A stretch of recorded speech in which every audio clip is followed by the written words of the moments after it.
Death of the partner, ठीक है। पिछली क्लास में हमने पढ़ा रिटायरमेंट ऑफ ए पार्टनर। क्या होता है, किसी पार्टनर की डेथ हो गई, ठीक है, तो उसका हिस्सा है ना, जो रिमेनिंग पार्टनर है उनको दिया जाएगा। अब देखो, किसी पार्टनर की डेथ हो गई तो जो उसका हिस्सा होता है ना, उसके लीगल हेयर को दिया जाता है, और उसको क्या कहते हैं, बेसिकली एग्जीक्यूटर कहते हैं। क्या कहते हैं? एग्जीक्यूटर कहते हैं, ठीक है। तो हम देखेंगे कि जब किसी पार्टनर की डेथ हो जाएगी तो हमारे को कौन कौन सी एडजस्टमेंट की जरूरत होगी, ठीक है। पहली एडजस्टमेंट है, क्या करेंगे, change in profit sharing ratio. उसमें क्या करेंगे हम,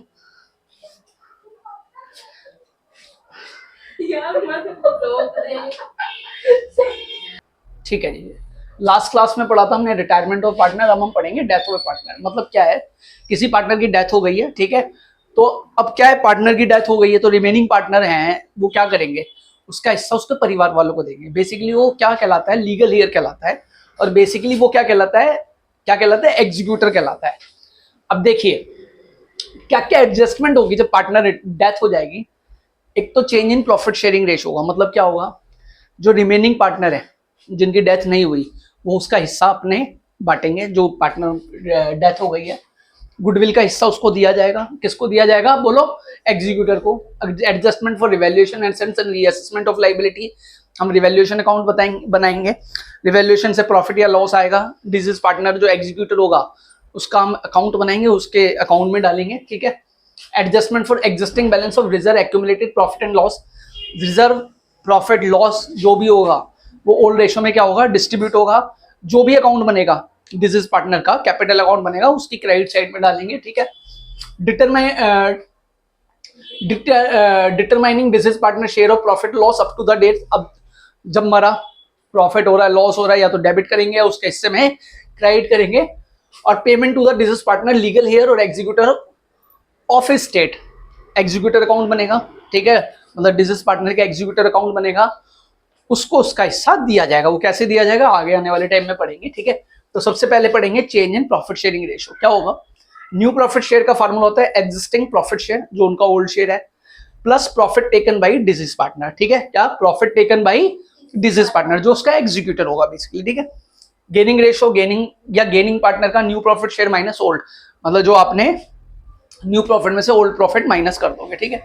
अकाउंटिंग फॉर गुडविल क्या होगी, डिजीज पार्टनर का शेयर गुडविल का निकाला जाएगा, value of firm goodwill into profit share by the disease partner. एक एक करके देखेंगे ये, इसके इनके बारे में बता रहा थोड़ा सा। अच्छा, पार्टनर मर गया तो उसका हिस्सा जो रिमेनिंग पार्टनर है वो गेन करेंगे, तो एंट्री क्या होगी, gaining partner capital account debit to deceased partner capital account, क्योंकि जो मर गया उसको हिस्सा दिया जाएगा। तो कौन देंगे, क्योंकि उसका हिस्सा रिमेनिंग पार्टनर गेन कर रहे हैं, तो सैक्रिफाइसिंग या जिसकी डेथ हो रही है उसको वो देंगे। फिर एंट्री होगी गुडविल की, कि हम गुडविल को क्या कर रहे हैं, एडजस्टमेंट कर रहे हैं, जो भी गुडविल है उसको एडजस्ट कर रहे हैं, ठीक है। तो इसके ऊपर क्वेश्चन है, अच्छे से समझेंगे तो आपको समझ में आ जाएगा, छोटा सा ही चैप्टर है। पीआरएस 4:3:1 की रेशो में प्रॉफिट एंड लॉस डिस्ट्रीब्यूट करते हैं। In partnership deed on the death of any partner, this partner share of goodwill will be valued at half of credit of his account. R died हो जाता है इसमें, कौन died हो जाता है, R died हो जाता है। The firm of the profit for the loss for the last 4 year, वो कितना था, 2019 का 1,20,000 था, 2020 का 60,000 था, 2021 का 20,000 लॉस था, और 2021 का 80,000 रुपए प्रॉफिट था। तो आपको क्या करना है, determine the amount that is credit to the heirs capital, share of goodwill, pass journal entry goodwill की करनी है, ठीक है। और पीएस की रेशो जो है वो कितनी है, 3:2 न्यू रेशो, ठीक है। तो सबसे पहले क्या करोगे आप, 4 साल के प्रॉफिट के हिसाब से एवरेज प्रॉफिट निकालोगे। तो 4 साल का आपने प्रॉफिट लिखा, 20,000 का लॉस था, तो कितना आया, 2,40,000 रुपए है। आर का शेयर कितना था, 3/8, तो आर का शेयर कितना बैठ रहा था, 90,000, ठीक है। अब goodwill to be credit to heirs capital account, अब गुडविल की अमाउंट कितना दे रखा था, अब जैसे हमने निकाल दिया, ठीक है। क्या निकाल दिया, heirs share of profit already credit to account, goodwill to be credit to heirs capital account, 90,000 का 1/2। अब इसके लिए क्या करेंगे हम, इसके लिए वर्किंग नोट बनाएंगे। क्या करेंगे, गेनिंग रेशो का निकालेगा, तो पी का गेन कितना है, 3/5 माइनस 4/8, 4/10। एस का कितना है, 2/5 माइनस 4/8, 4:11, ठीक है। तो ये जो गुडविल का अमाउंट आएगा ना, 45,000 रुपए, कितना आएगा, 45,000 रुपए। उस 45,000 को ये दोनों इस रेशो में क्या करेंगे, जो पार्टनर डेथ हुई है उसको देंगे, बेसिकली किसको देंगे, उसके एग्जीक्यूटर को देंगे। समझ में आ गया आपको कि ये दोनों पार्टनर गेन कर रहे हैं ना, ये इसकी क्या होगी, डेथ हो गई बेसिकली। अब डेथ आत्मा तो आएगी नहीं, तो उसके एग्जीक्यूटर को मिलेगा। तो बेसिकली हम यहाँ पे आर कैपिटल लिखा है या or deceased partner capital account भी लिख सकते हैं। ठीक है, समझ में आ गया? ठीक है, चलो लोको आ जा। चलो, डेथ ऑफ ए पार्टनर में हमारा जो अगला टॉपिक है वो हम एग्जीक्यूटर अकाउंट बनाएंगे।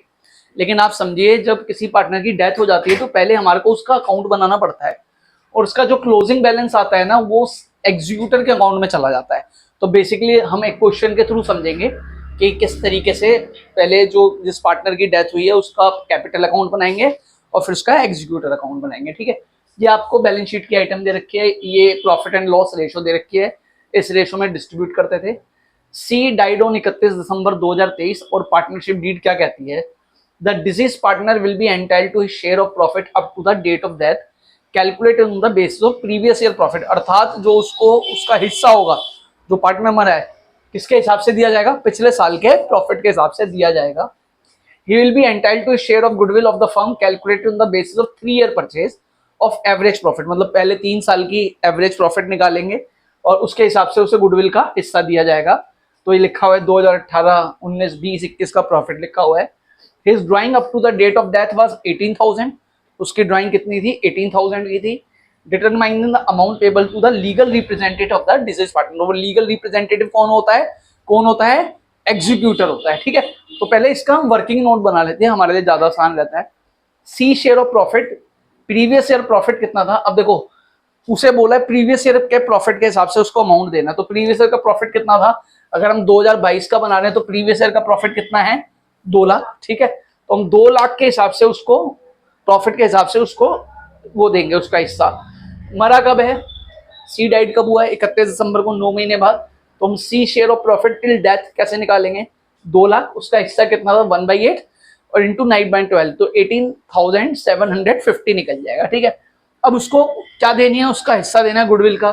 तो 4 साल की हमने प्रॉफिट को, एवरेज प्रॉफिट निकाला, 4 साल का प्रॉफिट अपॉन में 4, 5 लाख। अब वैल्यू ऑफ फर्म कितनी थी? 5 lakh into 3, 15 lakh. Number of year कितने थे? 3 साल थे। तो सी शेयर ऑफ गुडविल कितना निकला? 15 लाख इंटू 1/8, 187,500। मतलब उसका हिस्सा कितना निकला? 187,500। अब इसको देगा कौन? इसको ए और बी देंगे। कौन सी रेशो में? Gaining ratio. गेनिंग रेशो आपको निकालनी बताई रखी है। ठीक है, since there is no information of rate of interest on loan by C, the provision of Indian Partnership Act 1932 will be apply. C will paid interest on loan 6%। C कितना देगा? Interest on loan 6% के हिसाब से वो loan देगा। ठीक है, अब क्या करेंगे? सबसे पहले हम इसका एग्जीक्यूटर या सी कैपिटल अकाउंट बनाएंगे। सबसे पहले क्या लिखेंगे? इसका ओपनिंग बैलेंस। क्या? Opening balance. फिर उसका लोन अकाउंट, उसने कितने का लोन दिया था? सी ने कितने का लोन दिया था? 50,000 का, वो भी तो उसे मिलेगा ना, सी लोन अकाउंट। ठीक है, फिर जो उसका इंटरेस्ट ऑन लोन होता है वो कैलकुलेट करके निकालेंगे। फिर आपको जर्नल रिजर्व दे रखा है, जर्नल रिजर्व उसका जो भी होगा क्या होगा? ओल्ड रेशो में डिस्ट्रीब्यूट हो जाएगा, जर्नल रिजर्व देंगे। फिर प्रॉफिट एंड लॉस में क्या आएगा? प्रॉफिट एंड लॉस का क्या आएगा? सस्पेंस अकाउंट आएगा। ये जो हमारा 18,750 आया है, ठीक है ना, जो उसका हिस्सा बैठा है, क्योंकि पूरे साल के बाद निकलता है, हम साल के बीच में निकालते हैं तो उसे P&L सस्पेंस कर लिखते हैं।